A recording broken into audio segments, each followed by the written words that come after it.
Hi everyone. Hello. Can you hear me okay? Hello, yes, now Woo! it's okay. Okay, amazing. So before we fully kick off, we're still waiting for a few people online to join us, but I just wanted to do a little bit of housekeeping, very important. Firstly, welcome to this beautiful building. We are at the Learning Planet Institute, which is actually co-designed by youth, which is why we have these beautiful sofas, these gorgeous high ceilings. So I hope that you get to kind of experience what co-designing with youth can feel like, even in a space. And a little bit of housekeeping. So the toilets are just outside. We've got some toilets to your right, some toilets to your left. If you need anything in terms of logistics, we have an amazing team at LPI. Maybe if everyone at LPI could raise their hands for a moment. Including students who know this building. So if everyone just has a look around, these are the people that you can ask if you need anything. And then we're going to have a reception after this session. So at 7 p.m, if you want to hang around, you can also chat to people, maybe make some friends, then you're more than welcome to do that. Cool, are we good to go online? Yay! I just want to take a moment to also welcome everyone online. Hi everyone! Maybe. Hello, No hello. response. Hi. We've got a round of applause Hello. going Good for to see you, you. everyone Hello. online. Maybe we Hi. could start, everyone online, if you Hello. could drop your flag in the comments section for us to see. That'd be really amazing just to get a sense of how global this session today is. So we've got some flags coming in. Amazing. Hi from Tanzania. Hi Italy. Hi Ghana. Hello from India. Amazing. And just so that you all know online, you are on the big screen for us. So we can see any of your faces if you're turning on your cameras. And yeah, it's really special that you're joining us today. So thank you for being here. And everyone in the room, hello. Good evening, everyone, and welcome to the Learning Planet Institute here in Paris. My name is Jade Bowler. If you don't know who I am a YouTuber, a content creator. I go by Unjaded Jade online, and I'm really passionate about youth voices. I started making videos online when I was 16 because I was just very stressed about exams and wanted an outlet to share my advice and my tips with other students. And over the years, I built a platform of over 1 million young people, and so I share a lot of advice around education and inspire young people to see the education system as malleable. And I'm really excited because today's event is co-hosted by the UN Youth Office. And this is part of the UN Youth Office's flagship project called Making Meaningful Youth Engagement the Norm, as funded by the European Union.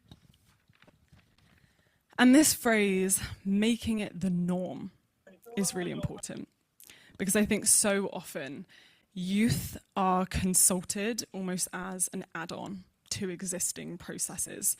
A lot of the time institutions already have in mind the kind of initiatives that they like, and they might put together a youth council almost as a polite extra to say, oh, we've consulted youth, but it's very rare that youth get to be in the room when the decisions are being made at the implementation stage. And I believe that these feedback processes are so important and making those the norm. So today is a really exciting event that the UN Youth Office are formalizing so much of the research that we've seen, so much of the passion from youth, and really inspiring institutions to care more about this issue. Across history, youth movements have shaped social change, but what feels different today is the scale, the speed, and the stakes. In just the past year, we've seen youth-led mobilizations erupt across continents, not because young people suddenly became political, but because many felt that institutional channels simply weren't listening. This session is not about celebrating youth participation in the abstract. It's about honestly examining where our systems are falling short and what it takes to redesign them so that young people see themselves better reflected in the decision-making spaces that impact them the most. We're actually going to be doing a style of participation today called Chatham House. I don't know if anyone's familiar. Maybe raise your hand if you've heard of Chatham House. Amazing. So Chatham House is something designed to protect more vulnerable people in the room, more vulnerable voices. So just so you know, even though this session is recorded, it's only going to be used for internal purposes. And when we go into our little feedback sessions later, if you could refrain from assigning people's names to ideas, that would be amazing. Like, we know that it's amazing to say, oh, you know, give credit to this person for this amazing idea. But today, if we could just keep views anonymous, maybe because we're going to be discussing more sensitive topics, that'd be amazing.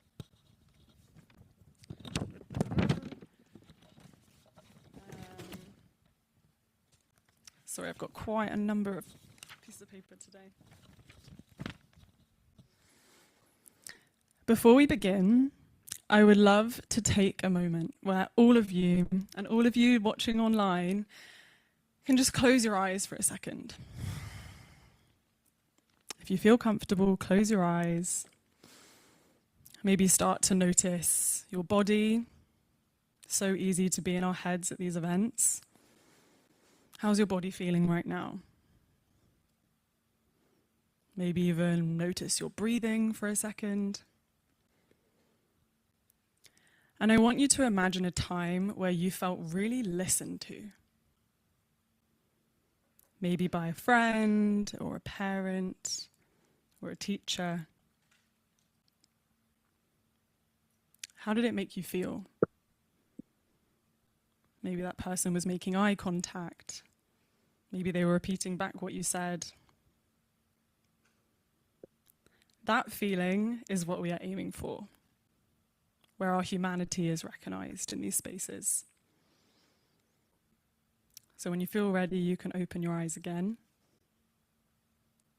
Thank you all so much for doing that. And I want to kick us off by hearing from the incredible Felipe Paulier, who is head of the United Nations Youth Office. And he's going to help us really frame why this moment and this work matters so deeply. Thank you.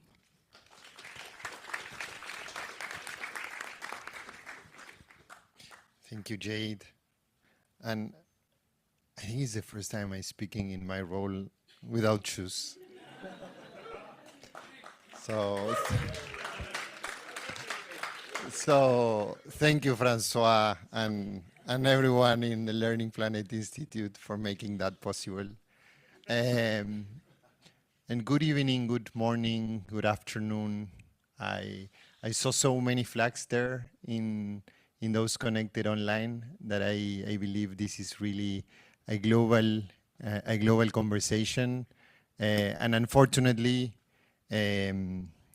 some of us are in person, others are online, but we hope that the conversations and the discussions are meaningful in all the platforms. And I believe that for something to be meaningful starts by recognizing our humanity. So thank you, Jade, also for giving us that moment to stop a little bit and to breathe.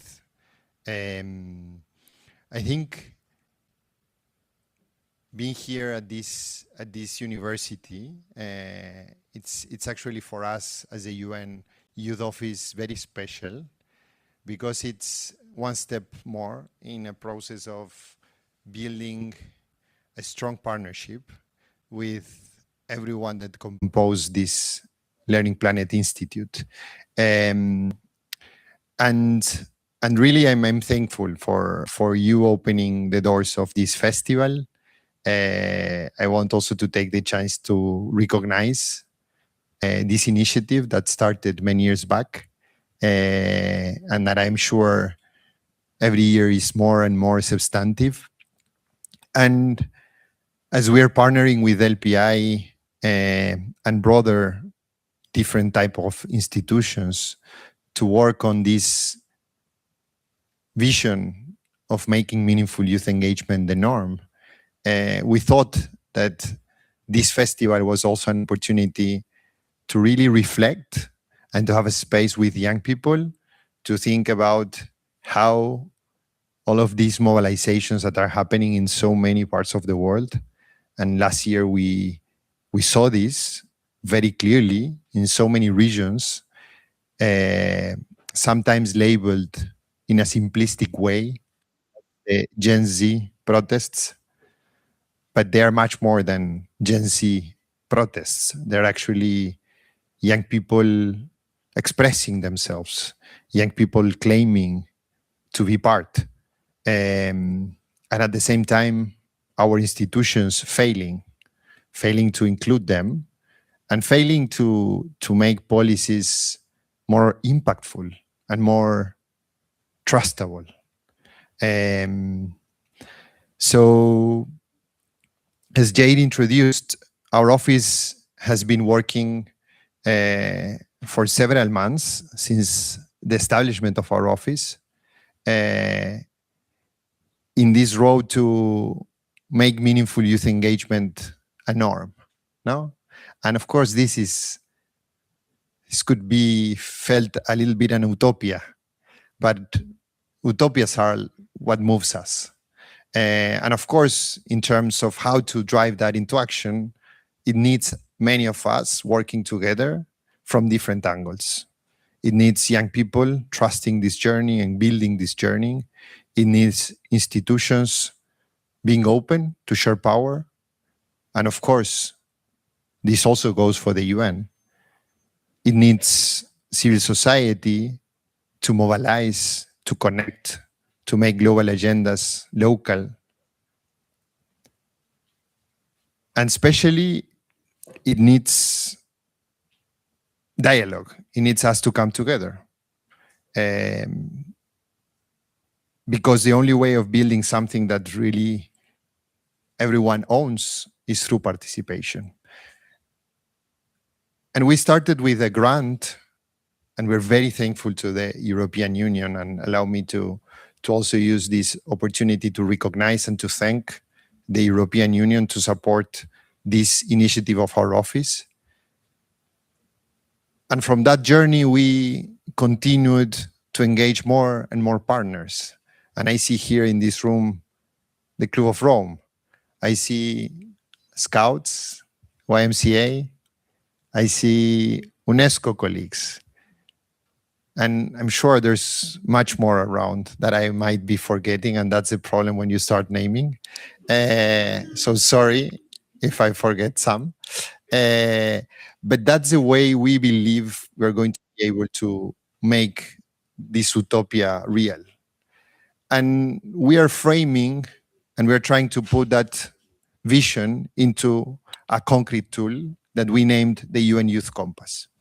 And this compass has, as one of the dimensions, the possibility of bringing us together on specific events. And this is one of those events, one of those spaces where we are trying to bring us together, specifically today to reflect a bit on how we can connect what is happening in so many parts of the world as an expression, as a call to action into also these global policy frameworks. But it's more than that. It's also about how we can build, with the support of researchers, with the support of new tools, different ways of engaging, and how can we use this global platform, which is the UN, to support and to envision that. I know this sounds big, abstract, but there's a whole roadmap of it. But for today, I think the most important for us is actually to be here, to have space to hear from each other, to learn. We're going to have many colleagues trying to take notes, trying to be very clear about what is happening, protecting everyone, because as Jade says, this is a sensible topic, and it might be much more sensible for some of you that actually might be in the countries where some of these protests are happening, and not necessarily human rights are granted for youth. So let's try to get this space to be meaningful for all. Let's try to connect among ourselves, because after being 2 years working for the UN, which is a very structured space. And that's why I haven't talked before on my socks. But we didn't choose Learning Planet as a coincidence. We choose this space because also we know this space allows us this connection. And at the end, what makes institutions to move, to change, is the people.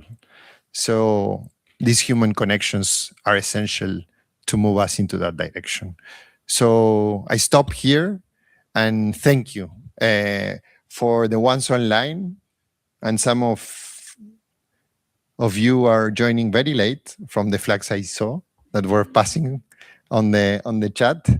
And for the ones in person, thank you for choosing to be here Friday evening, that you might be doing many, many other things. So I think this is also a clear example about the constant will of young people to participate and to join. And every time that when the UN, we open the doors, there's more and more youth trying to contribute. And I hope that today is also an opportunity to identify the concrete actions that we can take, and how we also move from utopia into transformation. So thank you very much. Thank you. Thank you so much, Felipe. And honestly, imagine how different conferences could be if we weren't allowed to wear shoes. The energy is already different. As Felipe mentioned, none of today would be possible without the support and partnership of the European Union through this flagship project on making meaningful youth engagement the norm. With that, we are honoured to give the floor to the Acting Head of Unit of Youth, Education and Culture at the EU International Partnerships, Annika Florin, to share a few words about the EU's continued leadership on advancing young people's rights and opportunities. Annika should be joining us online. The floor is yours. Yes, we can. Okay, perfect. Thank you. So thanks again, everyone. I'm really happy to join you today for the opportunity to say a few words on behalf of the European Commission as sponsor of this event. We are meeting on the occasion of the International Day of Education, and this year's theme, Youth as Agents of Change in Promoting Inclusive Quality Education and Fostering Just, Peaceful and Inclusive Societies, could not be more timely. In a world that is shaped by rapid geopolitical shifts, economic uncertainty, profound technological change, education really remains our most powerful collective investment. And at the heart of that investment are young people. As you know, today, more than half of the world's population is under the age of 30. And this is not only a demographic reality, it's really a call to action, because if we want inclusive societies, resilient democracies, sustainable development, we must engage young people, not only as beneficiaries of policy, but as equal partners in shaping it. So this is why we are very happy that the 2026 Global Education Monitoring Report, Lead with Youth, is out, as well as the report co-published with the UN Youth Office that was launched earlier today. And these reports really echo a conviction that we share at the European Union, that young people are not only the leaders of tomorrow, they are also key agents of change today. So at the same time, the reports remind us that meaningful youth participation does not happen automatically. This was something that Felipe alluded to. It must be intentional, inclusive, and designed to translate young voices into real influence. And at the EU, we firmly believe that young people play a crucial role in strengthening democracies and advancing sustainable development worldwide. But to do so, we need democratic spaces that genuinely welcome the participation, spaces where ideas are heard, respected, and acted upon. So how do we turn this belief into practice? Well, our answer is in the Youth Action Plan in EU External Action. This is the first ever EU policy framework designed to build a strategic partnership with young people around the world. So from the start, our ambition was very clear, to ensure that what we do is not just for young people, but with them. So this is why the Youth Action Plan was co-created with our Youth Sounding Board. It's a diverse group of young people from across the world who helped shape our policies and priorities in that regard. And their input was not symbolic. It is not symbolic, it's foundational. The plan is built around 3 pillars: engage, empower, and connect as guiding principles. So we have listened closely to young people's aspirations, including the strong call for more accessible funding and meaningful opportunities. So in response, we are implementing a range of flagship initiatives. And today we have nearly 50 local youth sounding boards that are active within EU delegations around the world. Through the Youth Empowerment Fund, we have already supported more than 1,000 youth-led initiatives in just the first 2 years. And this is really tangible proof that trust in youth leadership delivers real impact. So youth participation is also central to our broader priorities, including the Global Gateway, which is the EU's external investment strategy. By focusing on transformative sectors such as digitalization, energy, transport, education, and health, the Global Gateway supports quality infrastructure and sustainable prosperity in partner countries. And crucially, it also helps young people build skills, have access to education, jobs, and play a leading role in tackling global challenges. Within the EU itself, we are equally committed to youth engagement. President Ursula von der Leyen has made intergenerational fairness a political priority, ensuring that young people can use their own voice to shape our shared future. And this commitment is reflected in yearly youth policy dialogues across the European Commission and through the appointment of a dedicated Commissioner for Intergenerational Fairness and Youth, Commissioner Glenn Mikalev. So let me conclude by just mentioning a word on our strong partnership with the UN Youth Office. Its mandate closely aligns with our own proposals, and this is why the EU has committed €1 million to support the work in strengthening youth engagement in policymaking and multilateral processes. And we are proud to support the adoption of the Pact of the Future in 2024. And we are now backing, of course, the implementation of the UN Youth Compass. We very much look forward to hearing the first results of this work and to deepen our partnership in the years ahead. Because when young people lead, we believe that societies move forward. So thanks a lot for these moments, and I look forward to hearing the exchange. Thank you so much, Annika. Can you hear me okay? Yeah, it's perfect. Do you know what that sounds like to me? That sounds like good news, which is something that we often don't get a lot of in today's world. I saw quite a few clap reacts, some heart reacts from everyone online. And yeah, I think it's important to actually express gratitude when institutional players are putting funding behind these things. They are opening doors to young people. I think she mentioned that they've funded over 1,000 youth projects. That's amazing. That's what we need more of. And to kind of shift the conversation, we are used to a lot of bad news at the moment. I'm so sure that you guys are very used to opening up social media, opening up the news, and feeling quite genuinely horrified at the state of the world. Youth-led movements are not new. From student movements to civil rights struggles, young people have always been at the forefront of social change. But what's different today is how widespread, interconnected, and actually digitally driven that youth movements have become, and how often they emerge precisely where formal participation channels feel blocked or ineffective. And I'm sure you've seen that a lot of governments and institutions often express alarm at the scale of youth protests. I mean, as Felipe mentioned, they're often sort of reductionistly labeled, Gen Z protest. And that's almost where the conversation in the media ends. But what we should be asking is, Why are young people protesting? What demands are they making? Why do they feel angry at the institutions of today?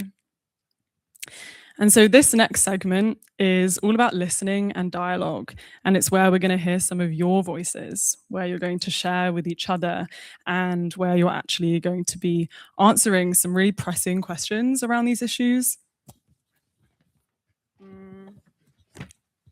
To everyone online, we're going to be putting you in breakout rooms. For everyone in person, there will be dedicated student facilitators around the room. And if you can kind of roughly just divide yourselves among them, that would be amazing. But before we go into these breakout rooms, I also just want to invite you to reflect on the art of discussion. We talk a lot about listening, and we want to be listened to by leaders. But I actually think listening is a very difficult skill, and it's one that I invite all of us to try and practice in these breakout rooms right now. So maybe notice kind of who tends to be taking up more space, or if you yourself tend to notice that you have a lot to say, maybe be attentive to someone in your group who hasn't said something and maybe invite them to share their opinion. And I really believe that it's in these micro moments where we bring people together who might not know each other that we get to practice these skills that then we can take to these intergenerational conversations. So let's do some breakout rooms. And we've got the questions on screen for everyone online and in the room. And we'll come back in 30 minutes. Thank you.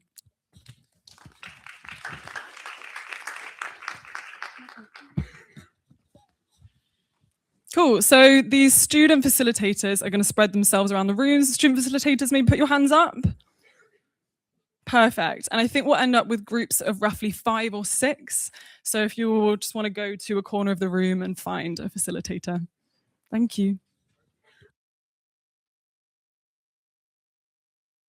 If everyone can slowly make their way back to the seats.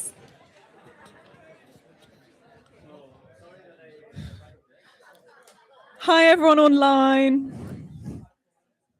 Hello. Oh, I can see you waving. Yay. Hello. Love the reactions. Love the chat.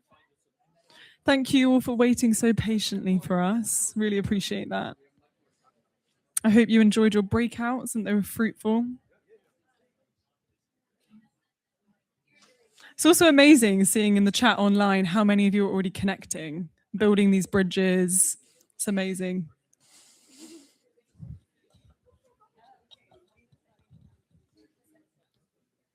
Okay, I think we're waiting for one final group. If you guys over there wouldn't mind coming and taking a seat.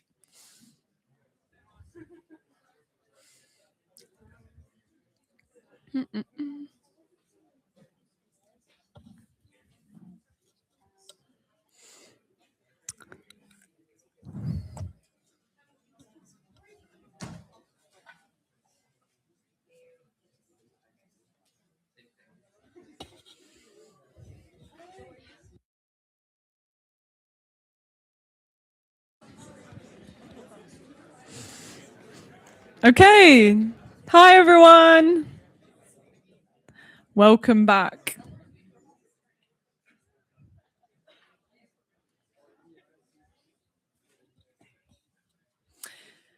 I hope you found that a really fruitful opportunity to get to meet people who are interested in similar things, to share ideas. We've got a lot of people from all around the world in the room, so I hope that you just got to learn from different perspectives. In the interest of time, we're only going to get to hear from 2 groups in person and hopefully 1 online. So if anyone feels really passionate, maybe is anyone willing to put their hand up and share on behalf of their group? Yeah? Perfect. Okay, amazing. Can we welcome her to the stage to share some insights? Well, hello everyone. Please be gentle with me as I am the first rapporteur. So, and I know you've all been discussing about the questions. My name is Maria Kiprioto. I work with the UNESCO Youth Section, and I was part of the group that was sitting around this table. So, very interesting questions overall. Broadly, on the first question about what are the challenges with respect to public institutions, and in terms of them not enabling a meaningful youth engagement and young people to be able to express themselves. One of the, I think one of the main, I would say the main sentiments that came out from the group can be summarized around 3 words. Basically, young people feel frustration, feel that their power is taken away from them. And so they are seeking ways to reclaim their power through protests, through whether online or on the streets or at the streets. There is a feeling broadly that institutional processes and engagement in institutional processes is more performative than meaningful, than truly inclusive, speaking about the real issues that young people face. There is also a perception that there is privileged access, so specific categories of young people may have privileged access, specific groups of people have privileged access to institutional processes of engagement. And then there was also a broader admission about youth being more knowledgeable today. Like today, because of the connectivity, because of the capacity of a young person in a country where youth engagement processes on channels do not necessarily exist in the same way as in a different country, because of the fact that young person can see what's happening in another country in the world that has youth engagement processes where young people have more space to engage and opportunity to engage. There is a lot, so there is knowledge about what is happening in the world, what other young people are doing in other countries. So there is this frustration coming out of that, and young people have more resources and knowledge to organize. On the second, and I invite the members of the group, if they'd like to please stand up and add in case I forget something, please feel free to do so, because it has been quite rich. And maybe, yes, just one last point on the first question. A member of the group suggested rightfully that also sometimes youth organizations themselves need to do better work in representing all the different groups of youth and all the different voices of young people. On the second question around the role around why young people are using more social media and protests versus institutionalized spaces, the group felt that spaces are too technical. They are too technical to engage, so this is not accessible and easy for all different categories of young people to engage. There is also there is a great one of the things that they asserted was that there is great significant absence of youth-to-youth spaces where actually young people from different backgrounds can come together and discuss about their issues, and then those can be channeled in a way into traditional institutional processes. On the third question about what multilateral organizations can do and how they can engage in the net of digital and decentralized engagement and protest, the group actually felt, had a question about whether whether it is actually digital first. There were opinions where people said that actually young people are now creating their own communities away from social media, and they're finding ways to express themselves and engage that are not necessarily through digital media and digital spaces, and that more and more digital spaces can be influenced by algorithms, and so there is an issue of algorithmic agency there.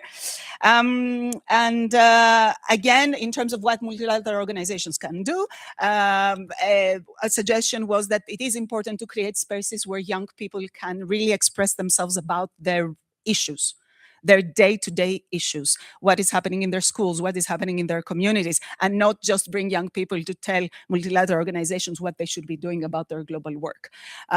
So this is the output of the group. And if I may take one maximum 2 minutes just to, because UNESCO has been doing, we have actually, thank you so much, we have actually been doing a new study, a project, a knowledge project on exactly the question that you raised, Jade. Why are young young people, are Gen Z young people protesting today? Why?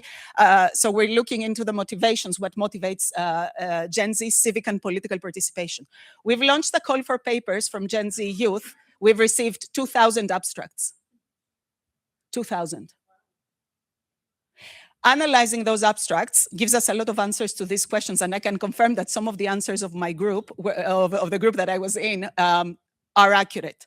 Frustration, a feeling of exclusion, a feeling of reclaiming power, a feeling of lack of intergenerational justice. The issue of intergenerational justice is coming up a lot on those abstracts, and we hope to be able to publish some of them in the coming months. And also, one of the things that wasn't mentioned in the group, and if I may contribute it here to this tribune, is the silence.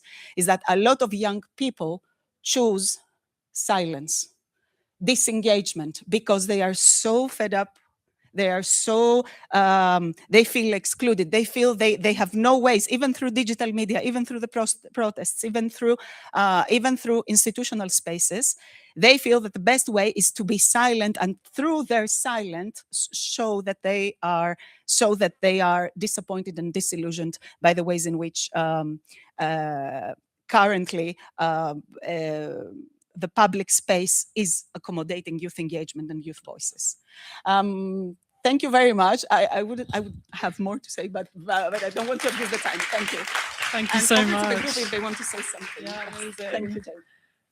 Wow, that was an impressively comprehensive report on everything that you said, and thank you for sharing the incredible work that UNESCO are doing. It genuinely fills my heart with so much hope, a very rare emotion in today's world, to hear that big institutional bodies are really listening and submitting these calls to young people to share their voices. So thank you. We're now going to hear from Mayada, called out there, nominated to share on behalf of her group. Can we give her a round of applause? Thank you. I have to share a sentiment that I felt from our group. Actually, the institutions felt the youth.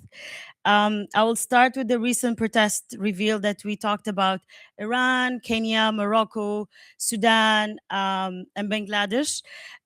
We noticed that youth do not reject institutions. Institutions feel youth realities because the traditional mechanisms are too slow, too simplistic, voice without influence, and too unsafe. Repression, political violence, lack of civil space. In Sudan, 2019, brutality was political, meant to raise the cost of participation of the young people. Also, the engagement through institutions is often high cost, low impact. And the question why youth choose streets and social media, because most of my group said it's faster, cheaper, safer, and more effective, because it's also bypass the gatekeepers and red tapes that institutions actually do. It shows numbers, urgency, and collective will in real time. And phones mean coordination plus archive and protest. So in Kenya and Morocco, there is an observation that the digital mobilization worked, but institutions were not ready to hear the collective no, even in Iran. Institutions know how to receive suggestions, but not rejections, yes. Other realities we must face, one of my group member said, polarity grow when no institutional bridge exist from protest to policy.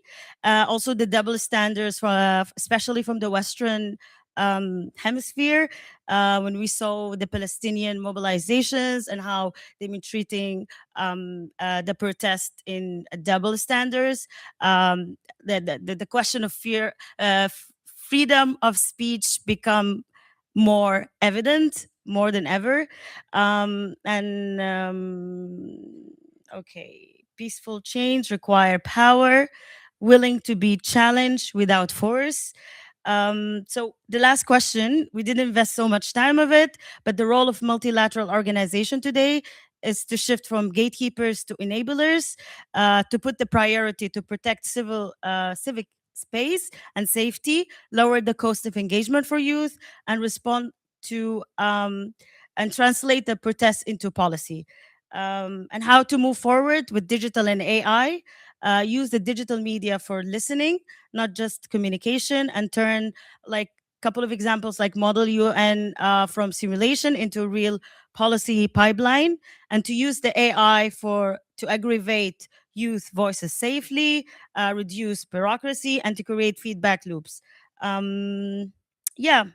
At the bottom of the line that I got from our group, that the youth are not abandoning institutions, they're just testing them, and the system does not move, but the young people will move it. Thank you. Thank you so much, Mayada. I've had a question from online asking if you guys can ask questions. Sadly, we don't have time. I know, I'm sorry. The people above me have spoken. I know, I see you fighting. I know, I'm sorry. But we do have time for one breakout room to share. Ayush, I'm so sorry. I'm seeing your face. I know. Can we take Ayush's question? I feel like he's really passionate. Can we? Yeah? Can you make it quick? Come on, Ayush. Yeah, I think so. Should we let him speak? Yeah, come on. Oh, silenced. I'm audible. Yeah, I think we can hear you. Hello, guys. I'm audible. Should I go ahead just quickly say? Yes, we hear you. So, hello everyone. I'm Ayush Krishnapati. I'm journalist from India, and we are talking about the protests. So, both the time in Nepal and Bangladesh, I was in the field. I was on the ground. I was listening people. I was communicating with the people that how they are doing it and why they are doing it. What the kind of medium they are using it. The one of the key factor that I got to know about them, they are using Instagram and the Facebook in a much better way that most of the influencers were doing it. They know how to do the messaging. They know how to channelize the work. And I'm so happy that the most of the people right now doing a research paper on it, even talking about the people, and we are discussing about it. So yeah, youth can change. Now, any uncle who's come to me under my face and say that kind of things that you can't do this, I can happily say and can show them that we did Nepal and Bangladesh, we can do. So youth are the new power, and we can change everything we want. Thank you so much. That's my opinion. Woo! Round of applause. Thank you so much for sharing, Ayush. Thank you. Thank you. And it's amazing to hear how passionate you are about this space. I'm so grateful. And yeah, the role of social media, as we all know, is absolutely monumental in shaping youth voices in the future. And I think a lot of the institutional players don't even realize just how powerful social media is as an organizing tool in keeping people safe, in doing effective conversation work that can't be done on the ground. So thank you for highlighting that. Okay, I believe the online team have chosen one representative from a breakout room to speak. Maybe if they can go ahead and put them on.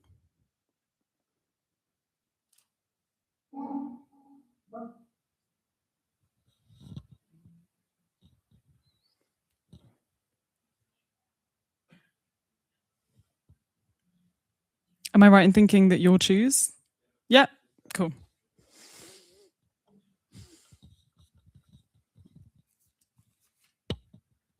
So one moment, I think we're just connecting to the person who's going to speak.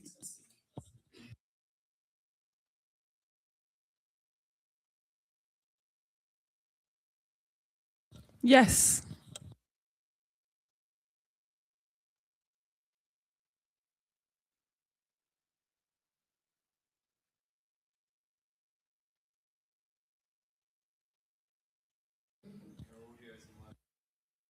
I think your audio might not be working. One more online. Hello, everyone. Hello, we can hear you.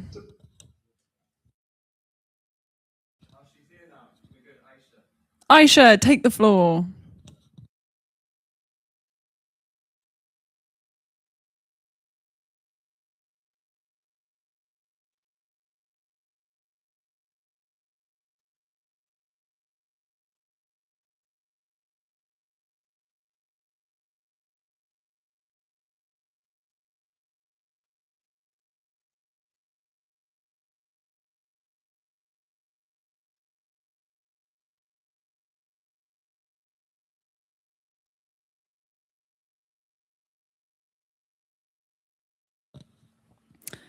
Thank you so much.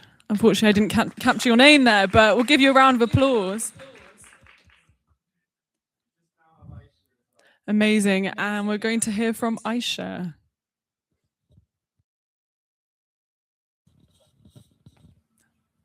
Aisha, take the floor. And thank you for all the reactions. We love the support online.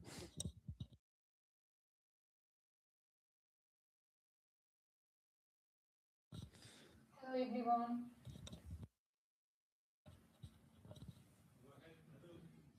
Am I audible to everyone? Like,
speak it about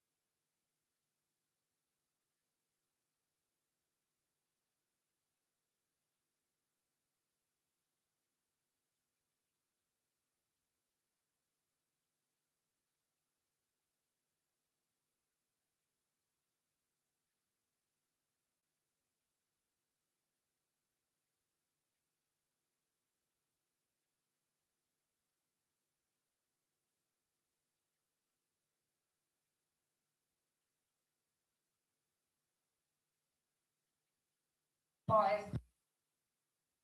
I thought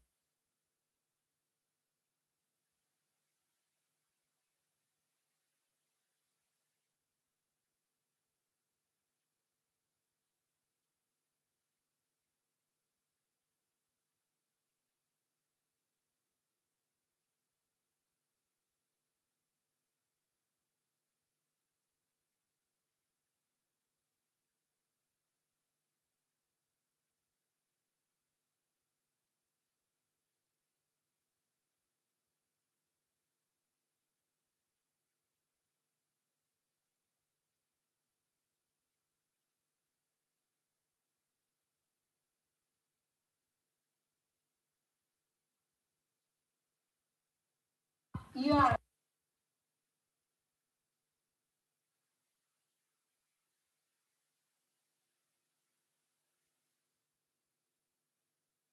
feel like directly caught the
So I think at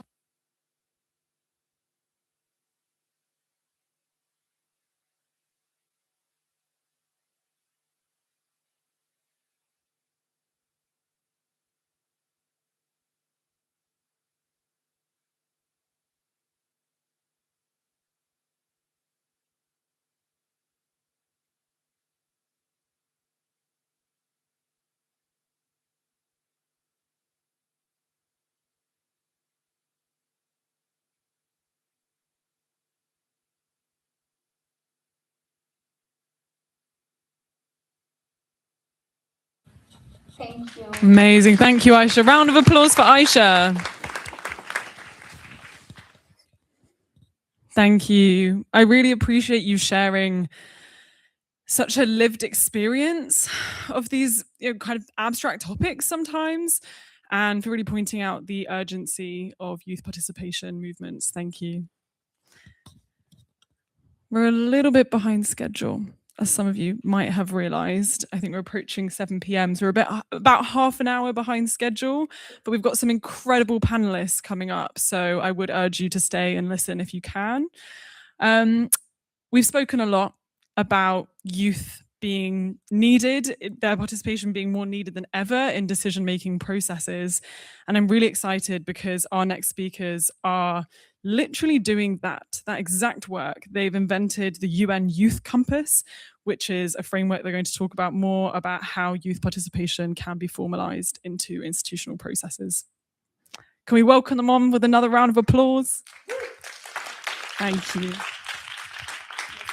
Thank you so much, Jade, and thank you so much, everybody, for participating in this interactive discussion, both online and in person. We hope you learned as much as we did when you were listening to these conversations, and we hope that you felt that this was a space that was valuable to you, because this is exactly what we're trying to create with the UN Youth Compass. So before we get there, actually, it's not going to be me, it's going to be my colleague, Matthew. I just want to quickly introduce ourselves. My name is Bianca, and this is my colleague Matthew, and we're both working in the United Nations Youth Office, which is a new office that was created by a General Assembly mandate in 2022 to support advancing meaningful youth engagement at all levels and advancing youth affairs across the United Nations system and beyond.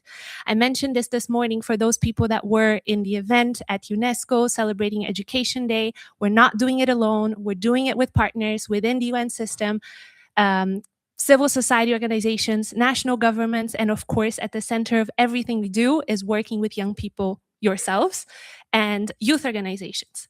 So with that in mind, I just wanted to kind of reflect on the fact that we heard a lot of challenges that young people are facing when engaging in policy and decision-making processes around the world.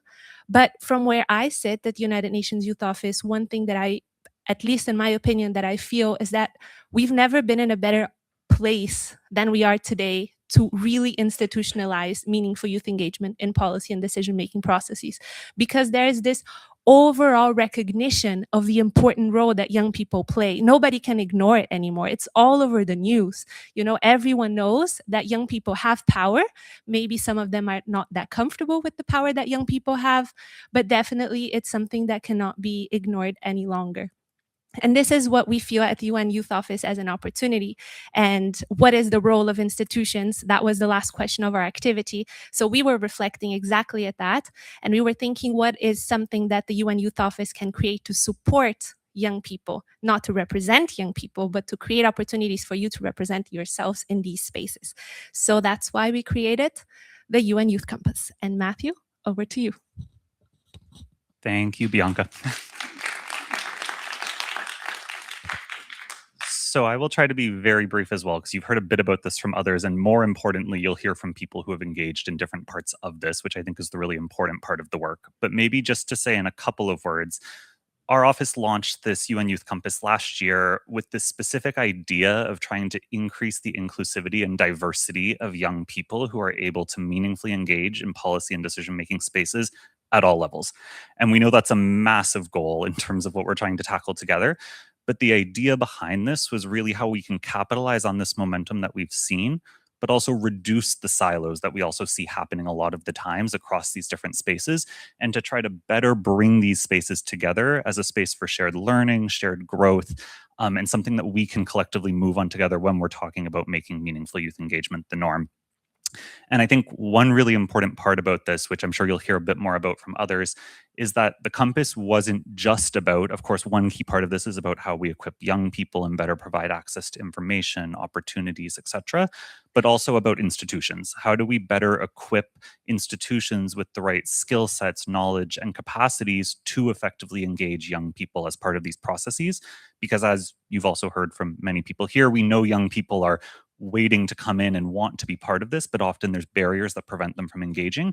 And so how can we capitalize on momentum behind things like the Pact for the Future and others to help ensure that young people are being effectively engaged by the institutions that manage these processes overall?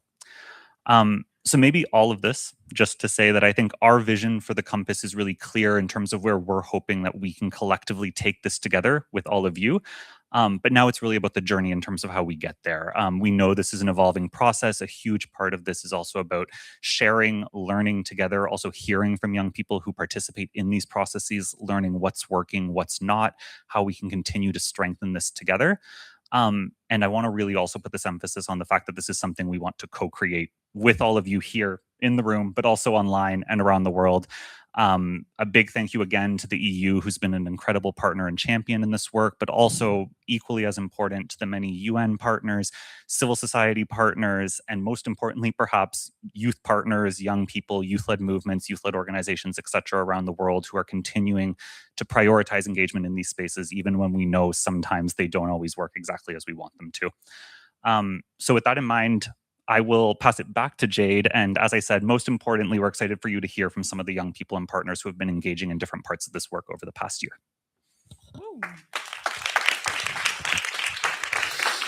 Thank you, Matthew and Bianca. So we're moving to the final segment of the night, which is 2 rapid fire panels. We've got some incredible young activists from around the world, and I'm really excited to dig into their experience today and talk more about how the Youth Compass is kind of being operationalized in their experiences. So I'd first like to introduce our first 3 speakers. We've got the wonderful Venus Alves from the UN Youth Office Youth Reference Group from the Philippines. Round of applause. Woo! Love the support. We've got Lael Bayum, I'm probably butchering your names, I'm so sorry, member of the UN Youth Office funded youth cohort at CSW 2025 from Lebanon. Woo! It'd be kind of nice if you could all be on the same one, wouldn't it? So maybe if we put you all here, so if you want to sit there. And finally, we have Max Genin from the Working Group on Youth and Task Force on Meaningful Youth Participation Principles. Round of applause. Amazing. Love the applause online as well. Thank you, everyone. Okay. Amazing. So I'm going to invite each speaker to reflect not just on what they did, but on what made their engagement meaningful. And meaningful might also mean challenging, and that's okay. Venus, drawing on your experience in the inaugural Youth Reference Group of the UN Youth Office, why is it important to embed youth participation in strategic decision-making processes? Maybe I'll give you. Thank you so much, Jane. Thank you, everyone. Thank you to the UN Youth Office for having us here.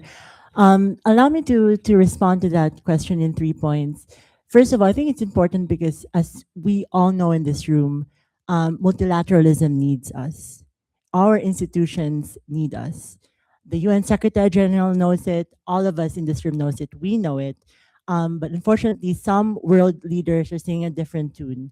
At Davos this year at the World Economic Forum, Prime Minister Mark Carney of Canada gave an otherwise exceptional speech. I'm not here to summarize that. If you have time, I invite you to read that or listen to that speech, where he mourned the end of the post-war order or the multilateral order as we know it.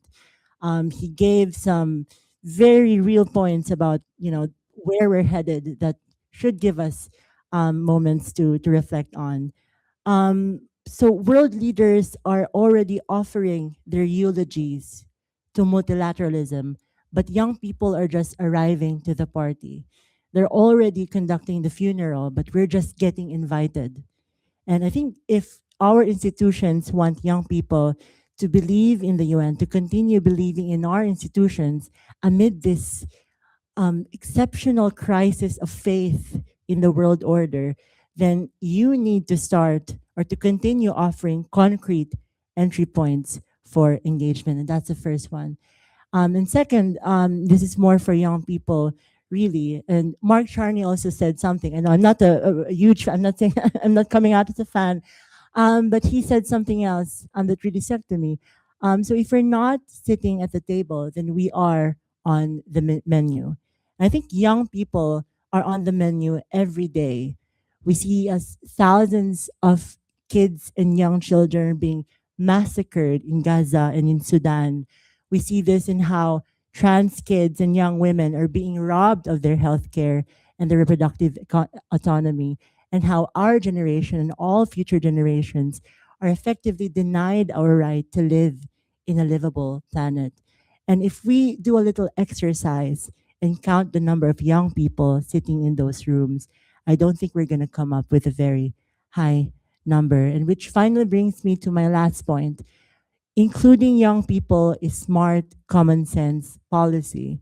Young people are experts, not just of our own issues, but of all the issues that that institutions are excluding us from. And I think our age gives us the unique advantage of not being old enough to have ruined the world, or not being old enough to be attached to solutions that frankly do not work anymore. And I don't know if I still have a bit of time, and I'm sure Leah and Max will talk more on that. But I was privileged enough to be part of two UN youth advisory groups, one advising the OHHR on the future of human rights for young people, and one as part of the inaugural youth reference group of the UN Youth Office, where we advise the UN on how to operationalize or put into practice meaningful youth engagement. And just to end, two of the key lessons that I learned from that time, where we contributed to strategic plans, participated in working groups. Unfortunately, I don't have time to speak about what we did, but two lessons stood out to me. First, we need to include young people now, but this sense of urgency should not be an excuse for processes that are not well thought of or they're not intentional. And I'm not saying that the OHHR or the UN Youth Office were not intentional in how they involved young people. They were. But at the same time, we need to acknowledge that these processes take time to perfect. And which brings me to my second point. I think what really worked for me and for some of the colleagues was giving us time to be flexible. It's one thing to create processes that work. It's another thing to put them into practice.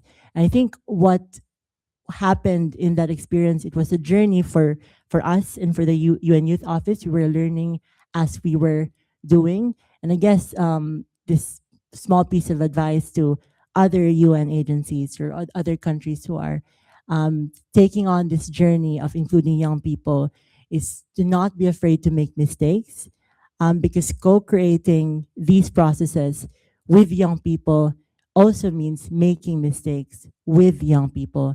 And I think that's a scary journey, but one that we need to embark upon. Thank you so much. Thank you so much, Venus. I loved how practical your advice was, how grounded to the real world, and also how you referenced this crisis of trust, which young people very much have in their institutions, and always paving the way for how they could regain that trust. Nayal, having participated in the Commission on the Status of Women last year with support from the UN Youth Office, how did that experience shape your understanding of meaningful youth engagement, and what impact did it have on your work and advocacy? First of all, thank you, Jade, for the moderation. I want to send a huge thanks to the UN Youth Affairs Office, because genuinely they've been an entire support to us as youth representatives, and as well to governments in decision-making processes because they've been intentional with the people that they've been picking, and that's a very essential point that needs to be put out there. I want to begin from a very specific reality because youth engagement only makes sense when it's grounded in the conditions young people are actually living through. I speak from Lebanon, from the Arab region, and from an in-between space that many young people now occupy. Institutions and collapse, diplomacy and lived loss, systems that are trying to respond, and realities that are moving way faster than they actually can. Across the region, youth people are navigating violence, repression, and fear as part of everyday life. In Iran, young people are punished for demanding dignity. Palestinians in Gaza face starvation alongside continued forced displacement across the West Bank. Kurdish communities in Iraq and minorities in Syria live under constant threat, where survival itself has become political. In Lebanon, people in the south and in the suburbs of Beirut have lost land, homes, crops, and lives, including through the use of white phosphorus. I want to acknowledge the nonviolent organizers that are working across these contexts, who continue to document, mobilize, and protect others, while institutions struggle to respond at the scale required, which I'm sure some of you here would be involved. So I'd just really like to give a round of applause to the organizers. Thank you. These realities shape entire societies, not only those directly targeted. In Lebanon, more than half of the population now lives abroad. This sustained outflow has produced a deep brain drain, but remaining in the country does not guarantee participation either. Many young people stay and still find themselves locked out of public life. A concrete example illustrates this clearly, which is part of my youth participation. In Lebanon's Ministry of Foreign Affairs, we have not seen a diplomatic recruitment track in over 7 years. The youngest diplomat today in Lebanon is 33 years old, and when the next cohort is eventually recruited, there will be nearly a decade between these generations. This gap has excluded an entire generation from public service, not because they left the country, but because no institutional entry point even existed. And that's just one ministry out of everything else within the public sector. This exclusion is closely linked to the collapse of education across the region. Since we're celebrating World Education Day, might as well touch on that point. In Lebanon, children have lost more than a year and a half of schooling, with over 500 public schools repurposed for humanitarian purposes and shelters. In Gaza, children have been denied access to education for nearly 2 years. Syrian children, both inside the country and in displacement, continue to face fragmented and unreliable education systems. These breaks in education weaken the path to participation and shape political futures long before young people are ever even invited into decision-making spaces. In response to this vacuum, civil society and diaspora network have stepped in. But this is still showing initiative and solidarity, but it also reveals a deeper problem, because when access to education depends on crowdfunding, the burden of governance has already shifted away from public systems and onto those with the least protection and the least certainty. During CSW in New York, I was nominated by the Youth Office to represent Lebanese youth. The intention was to coordinate with the Lebanese government. Despite repeated outreach from both myself and the office, no response ever came. Engagement advanced only through informal lobbying and personal workarounds rather than through a functioning public mechanism. At the same time, I contacted a Lebanese speaker who had intervened at a high-level UN side event on intergenerational dialogue. I asked whether a network existed or what could be built after these moments, and I briefly shared what Lebanese civil society in France had been trying to develop. The exchange ended up with a polite wish for luck and no further engagement. These experiences point to a wider pattern in which participation often stops at visibility. Speaking opportunities are not consistently connected to responsibility, continuity, or ecosystem building. For young people observing from the outside, this reinforces the sense that access rarely translates into pathways. This raises a fundamental question about what can be built when public sectors across the region are nearing collapse. When ministries are understaffed, schools are closed, and recruitment freezes stretch across years, governance narrows rather than disappears. participation becomes shaped by blockage and endurance instead of merit and willingness. And I'm going to wrap up by saying that intergovernmental spaces matter in this environment because they are the ones that can hold continuity when national systems cannot, provide standards where capacities are uneven, and preserve institutional memory when turnover and paralysis dominate. This leads to a clear recommendation, particularly for countries of the global north and especially for Europe. I hope the EU Commissioner is here with us still on the Zoom meeting. Much of the work sustaining youth engagement today is carried by people operating in between civil society and institutions, diaspora and country of origin, and between crisis contexts and policy processes. These actors carry political risk and responsibility while operating with little to no protection, no clear status, and limited long-term security.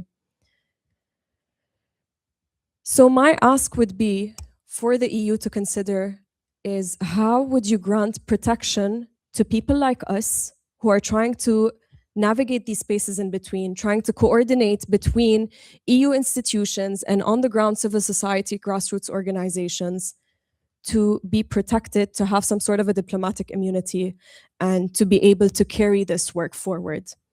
Thank you.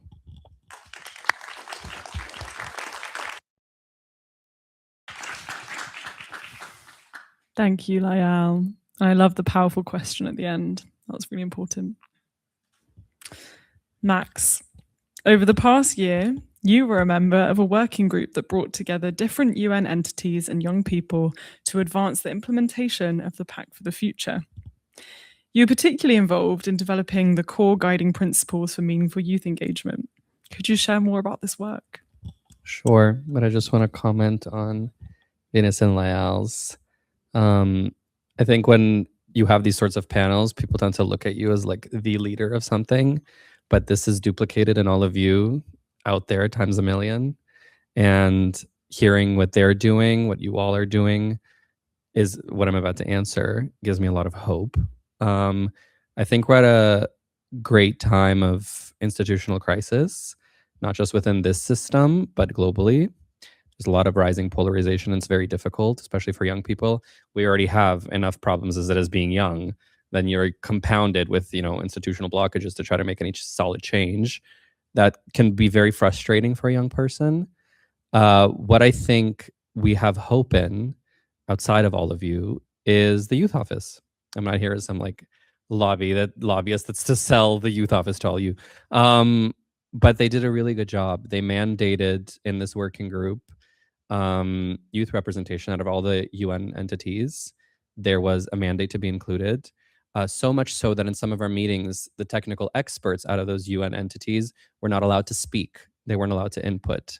We are the ones that had the voice alongside the chiefs of the unit or those that were presenting on something, which I think is very strong. And that should be replicated and duplicated across every member state and across every community, frankly speaking. Additionally, what we did very well is in those consultations, we let young people lead them, and we heard from young people around to form everything.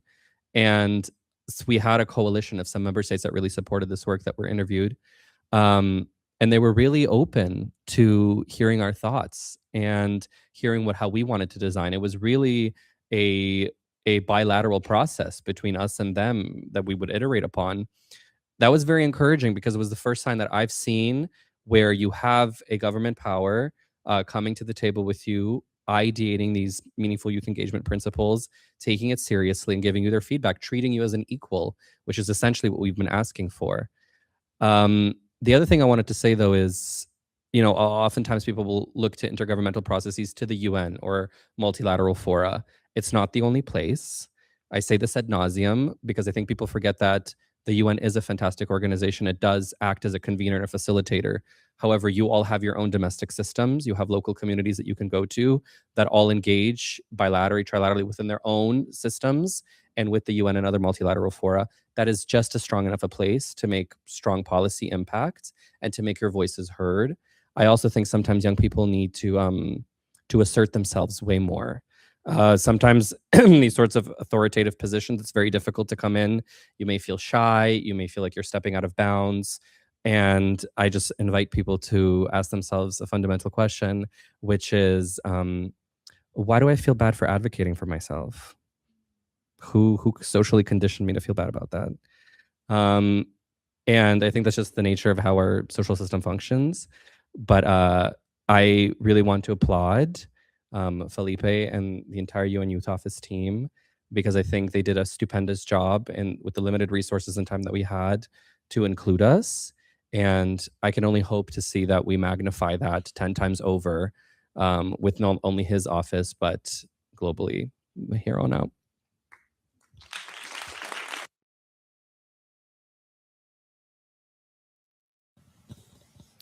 Who made us feel bad for advocating for ourselves? Oh, what a question. Yeah, thank you so much. That was quite a panel. Don't know about you, but I'm feeling, I guess, somewhat heavy in a way, because it's a reminder of just how much needs to change in the world and almost how far we still are from that. But I feel so grateful for you all doing the work that you're doing and trying to do the impossible task of also representing millions of people, which I think us youth are frequently expected to do. And, you know, we're not asking a 50-year-old to represent the generation of 50 to 60-year-olds. So it is an impossible task. I think recognizing that is important. Can we give our speakers a wonderful round of applause? Thank you. Amazing, thank you. You can take your seats.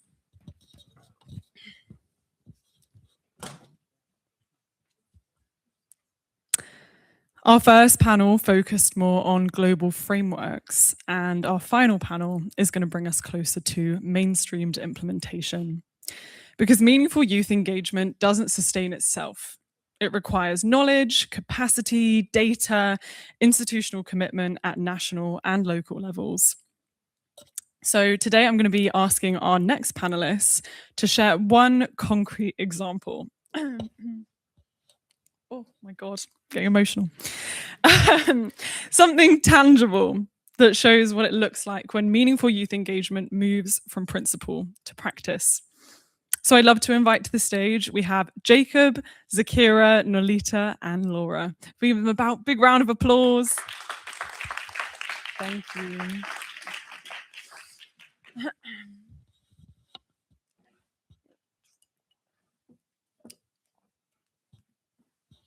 And I believe we might have Zakira joining online. Is that right? Brilliant. Cool. I'd love to first start with you, Jacob. As Executive Director of the Global Student Forum, could you please share an example of how national or institutional capacities are being strengthened to make meaningful youth engagement the norm? Is it not working? Have you flick up the thing? Yeah.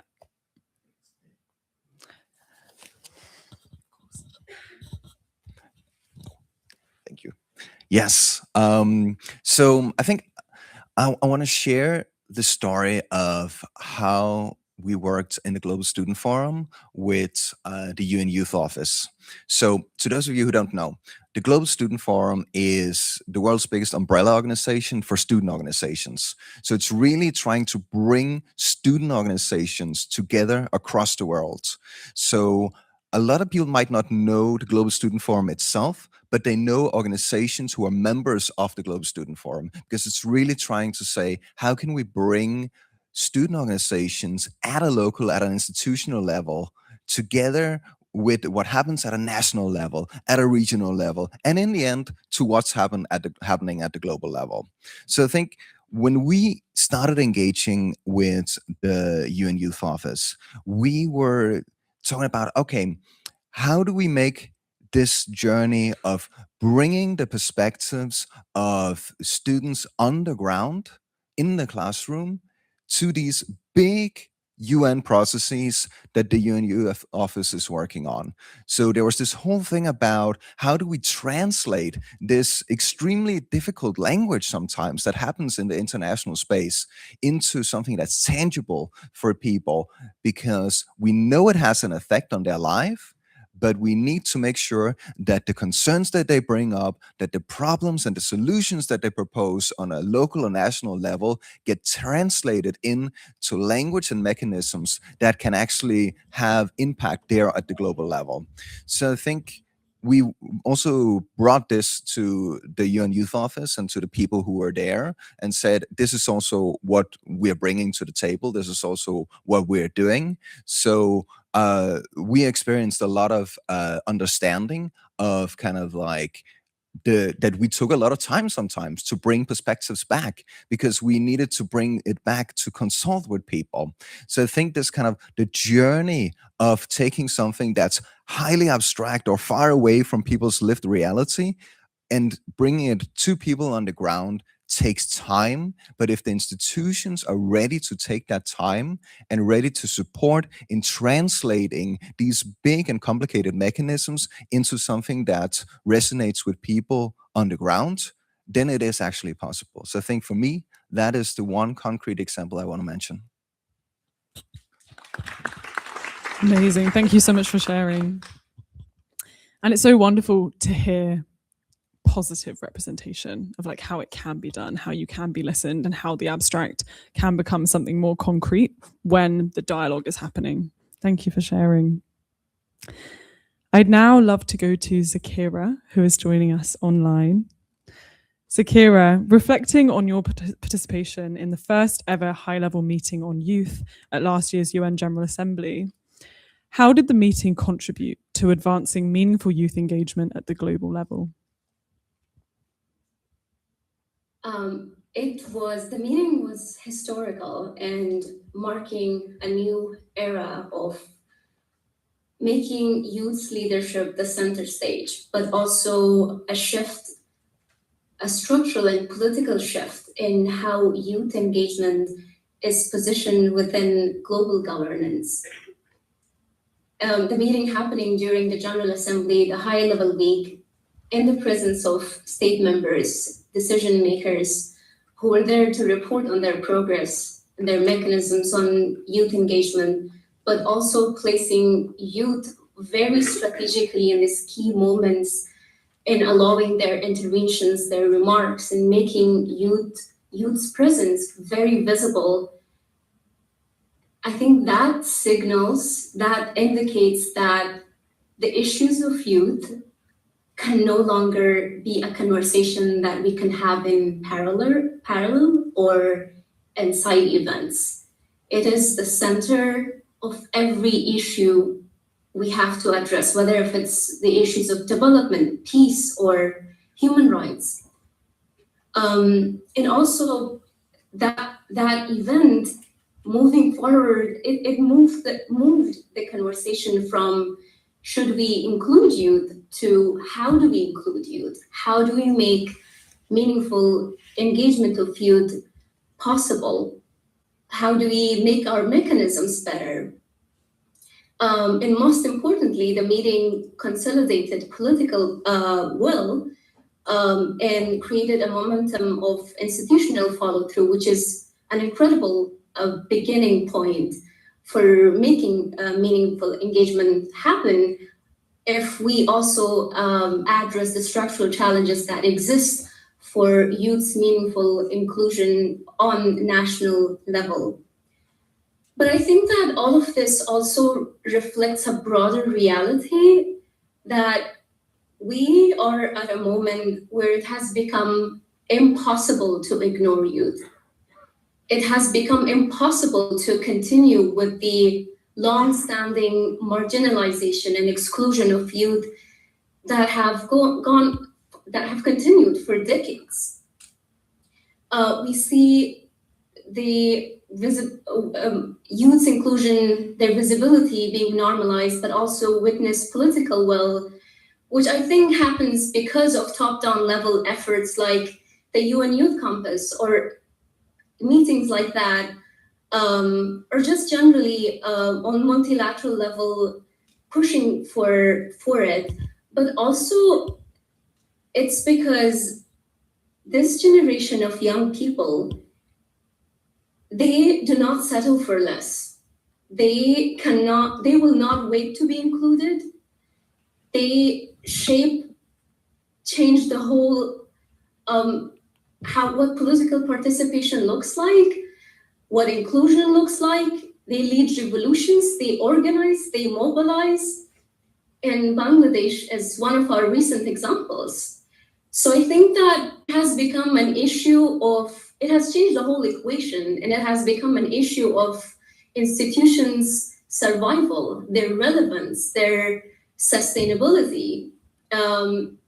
If they exclude youth, they risk making decisions, making policies that are not effective, that doesn't work. So youth of this generation know their power. They know their right to shape the decisions about their lives, about their rights, about their communities. And therefore, youth inclusion is no longer optional. So therefore, it's incredibly important that we create mechanisms that actually leads us toward how we can address the structural challenges that exist for youth's engagement on national level or international level, and ask questions of who do we leave behind? Is an immigrant young person who lives in a country and doesn't speak the language, when we talk about inclusion, have we considered them?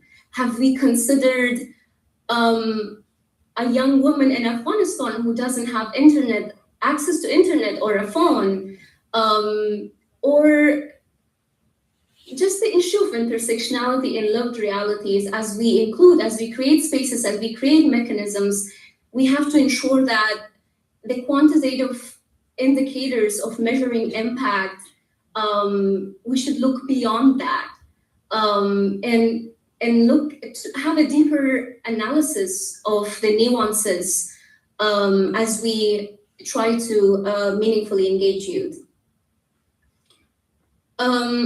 But one other important point I wanted to mention, that we often talk about youth's access to opportunities, and their lack of awareness of opportunities. But I think that it doesn't have to do with the youth, but institutions' capacity.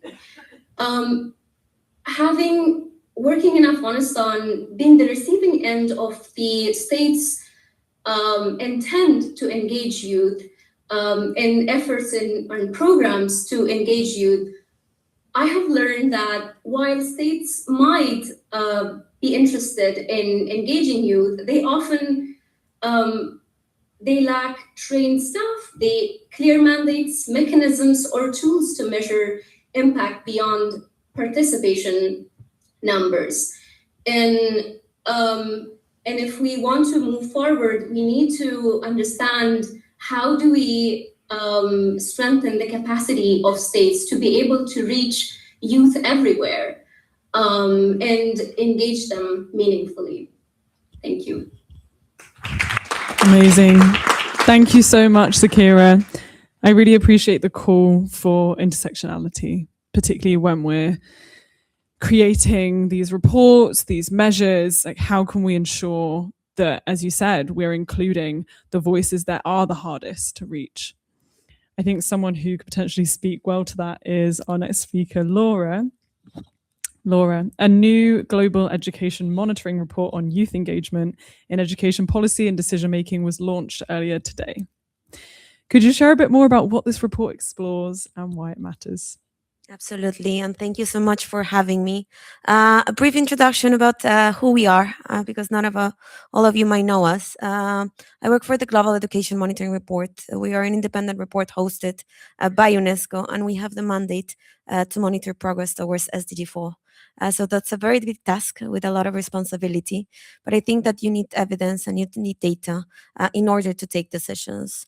I guess the biggest challenge that we have is this challenge of responsibility, and actually trying to be accountable and trying to make sure that we hear and listen to the voices when we give our policy-oriented recommendations.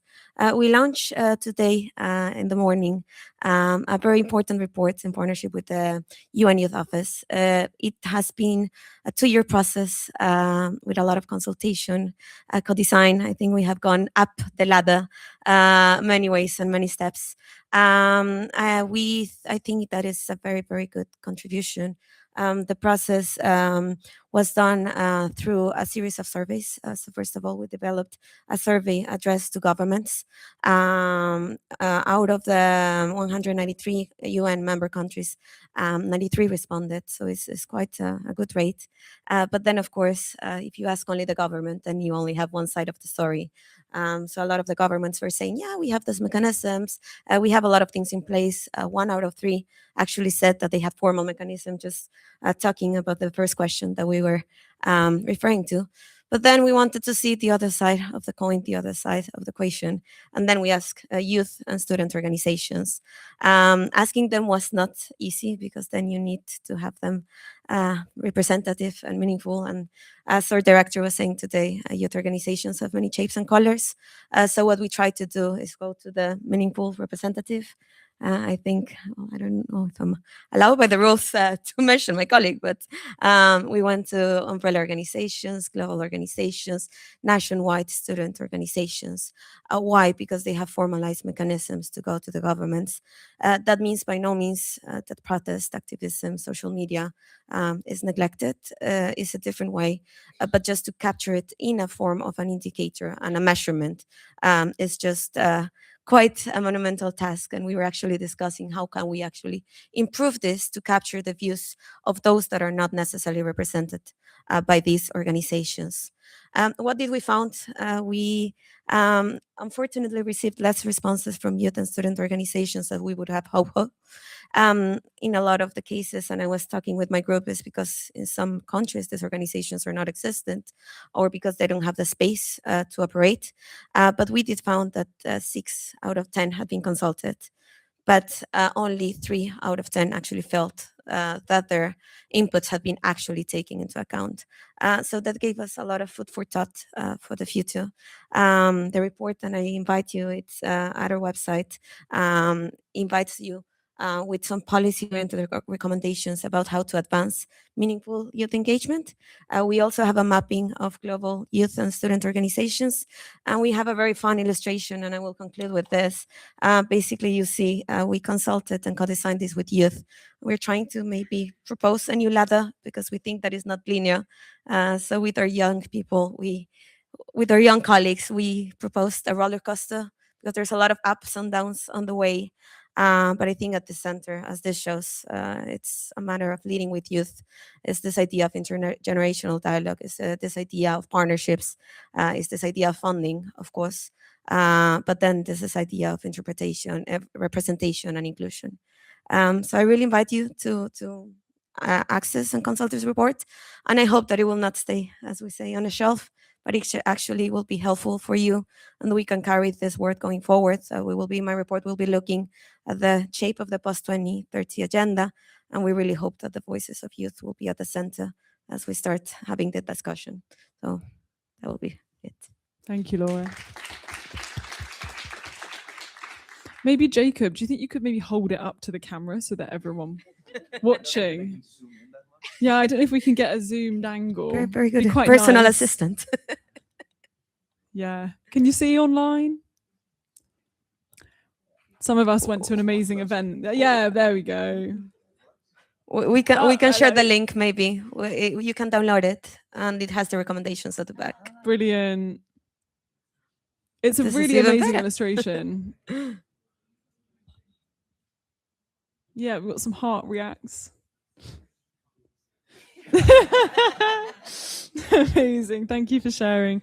And if you guys haven't seen already, this report is genuinely an amazing piece of work, because it puts data to what so many of us youth are experiencing when we're interacting with organizations. It really puts our struggles into a place that's going to be recognized in an institutional format.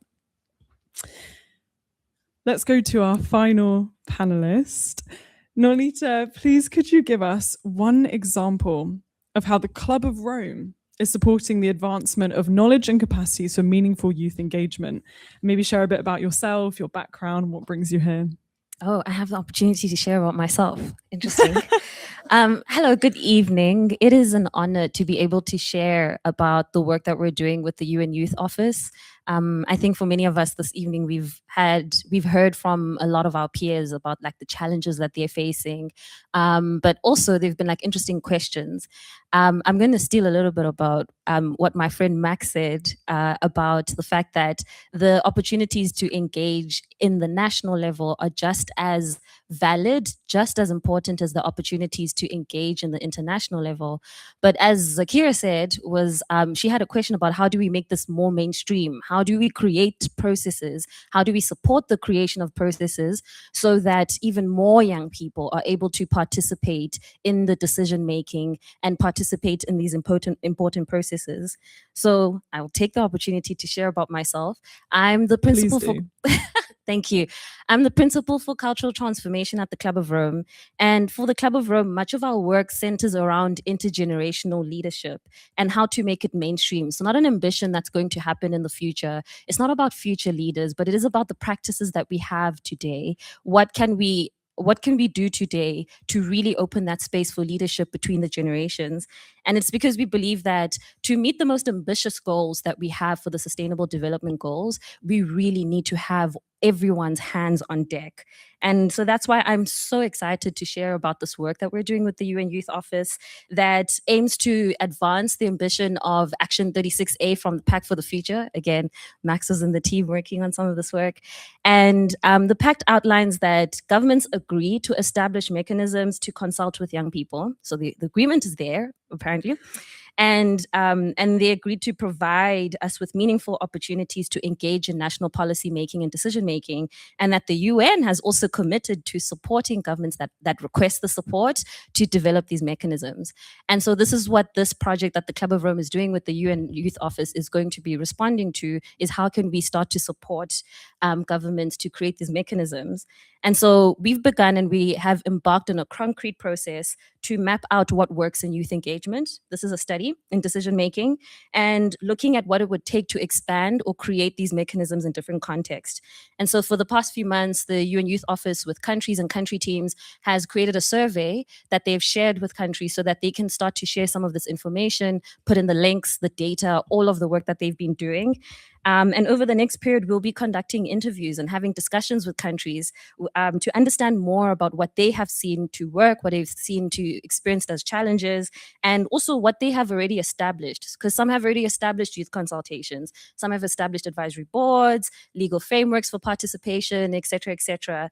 What we want to ask are the questions of what already exists, right? What's created and what needs to be expanded? Where do these mechanisms fall short? And critically, how do we move from consultation to co-decision and from co-decision to co-leadership? And what really, really excites me about this work is that we're not only starting from theory. We're not going to go and sit on our laptops and say, okay, we're going to just Google. I mean, there's a lot of amazing reports that we are already learning from. But what we really want to do is to also work with the evidence that comes from the countries themselves. And so that in the end, we're able to create something that's practical, that's replicable, that we can offer to governments as opportunities to start creating these mechanisms. Because the real truth, and I mean, everyone has said this evening, is that we cannot create the future we want if we don't systematically engage young people and work alongside them to really give them the opportunity and the power to have an impact in the future. And so we are really excited to be embarking in this journey and hope that in another opportunity at another time, we can start to share how this has created a positive impact. Thank you. Amazing. Thank you so much, Nolita. Can we have a final round of applause for our panelists? Thank you.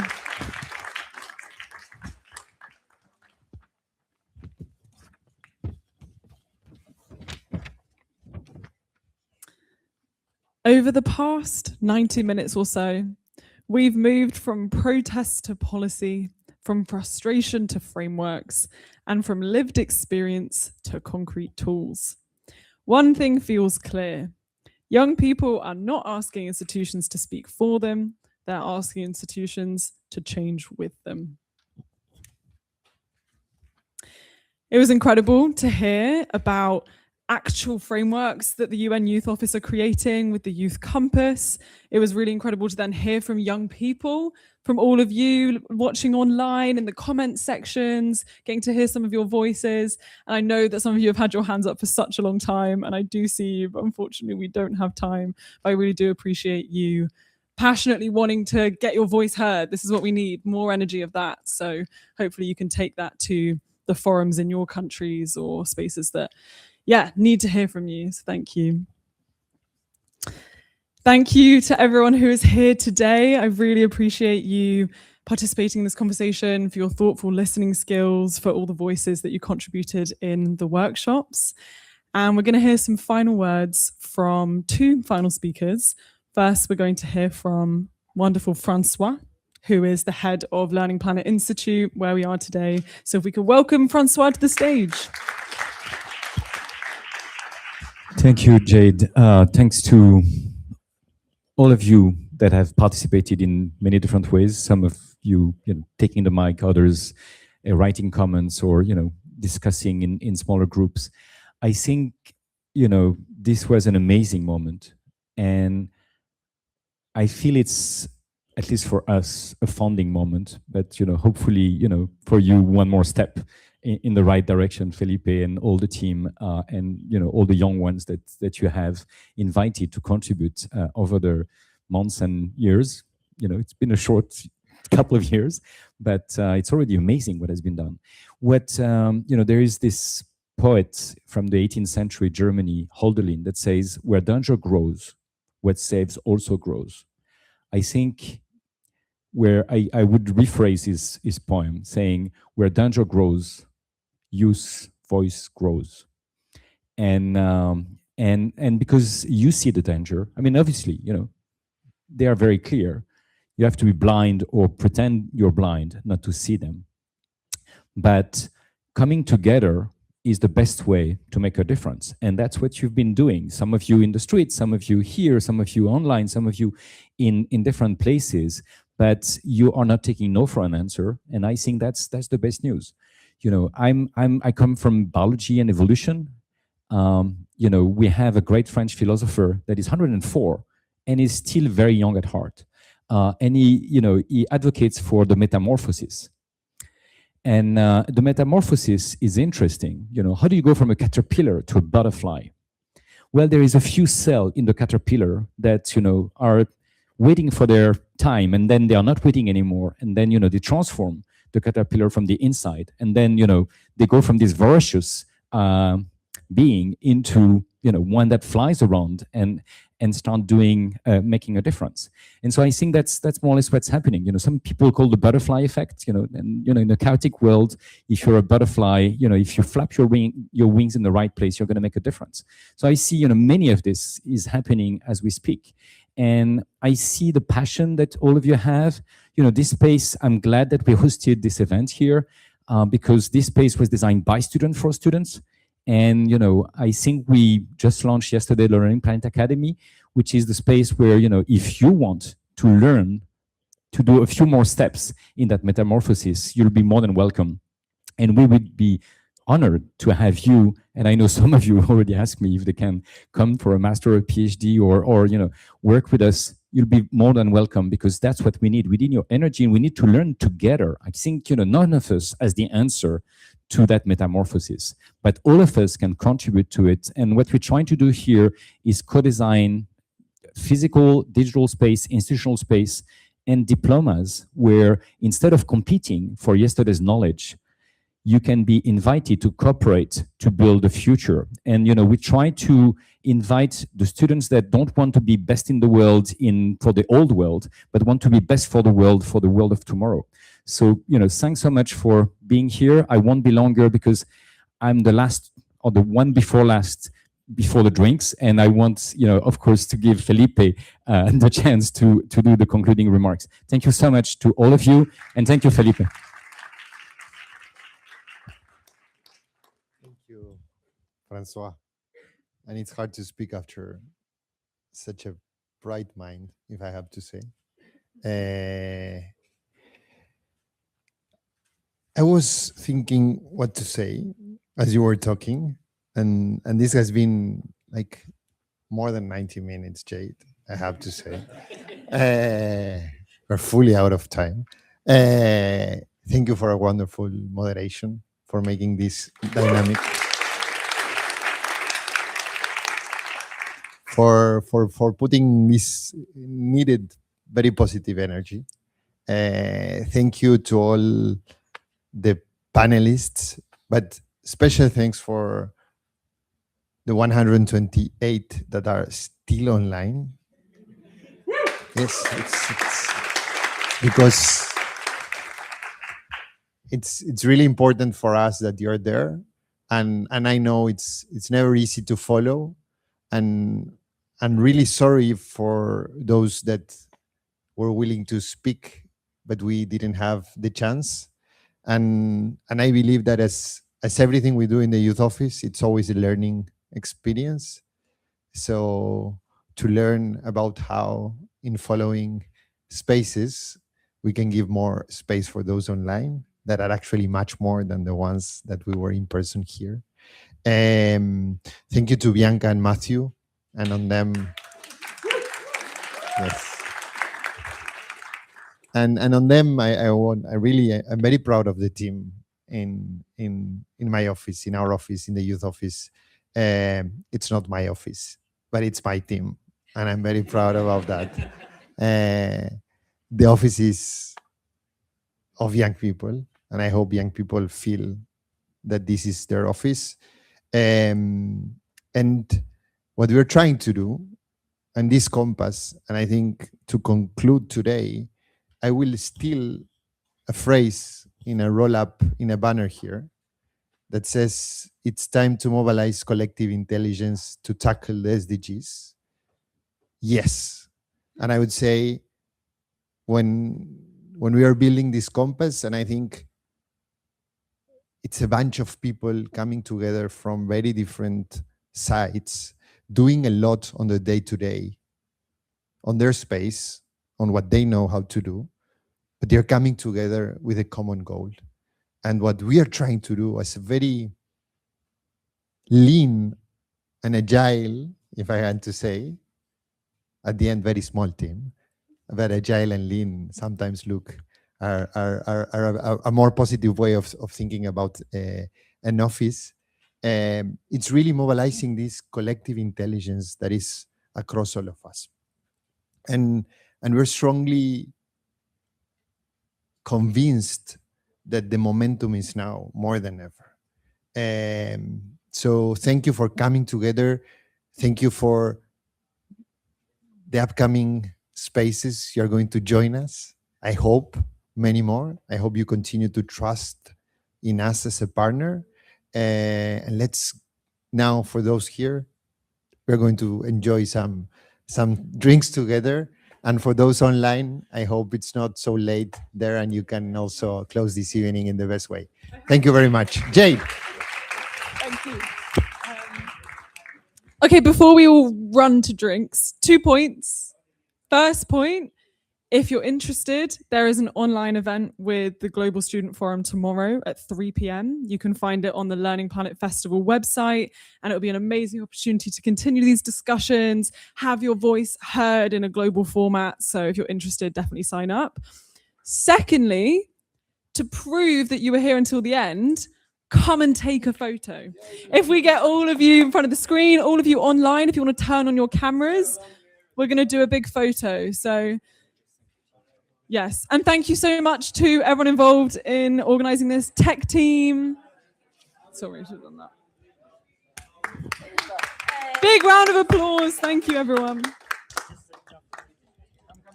Oh, we can see you all online. This is so nice. Hi, hello. If it's like 2 a.m. and you don't want to put your camera on, that's also okay. Okay, we're just gathering all the people. Come.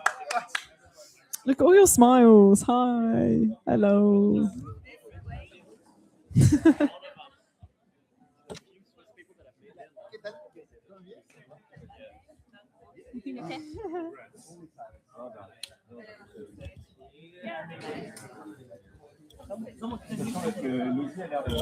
You're great this morning.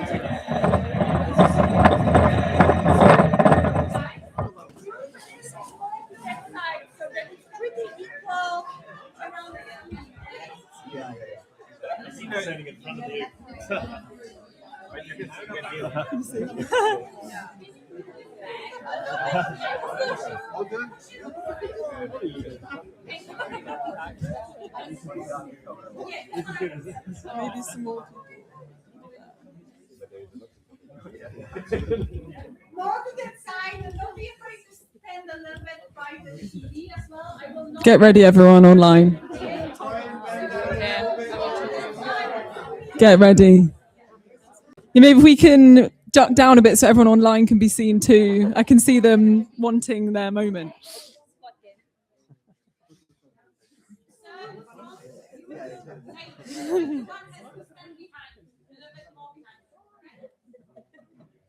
Okay, we're just organizing. Everyone online, get ready. Biggest smile you've ever done in your life. Okay, 1 second apparently. Okay, ready? So we're gonna duck. Everyone duck down a bit so everyone online can be seen.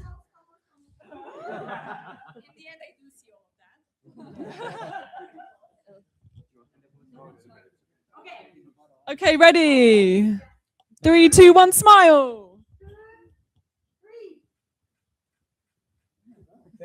One with energy. Thank you, everyone. Thank you, everyone online. I hope you have a lovely rest of your day, evening, whatever. Thank you. Just a very, very quick point. Jodie, just at the back, that we've had someone that's been doing graphic facilitation across the whole session. So if you want to explore what she has created, then you can do that in the reception. And just a round of applause for Josie for everything that she's done there as well. Thank you so much.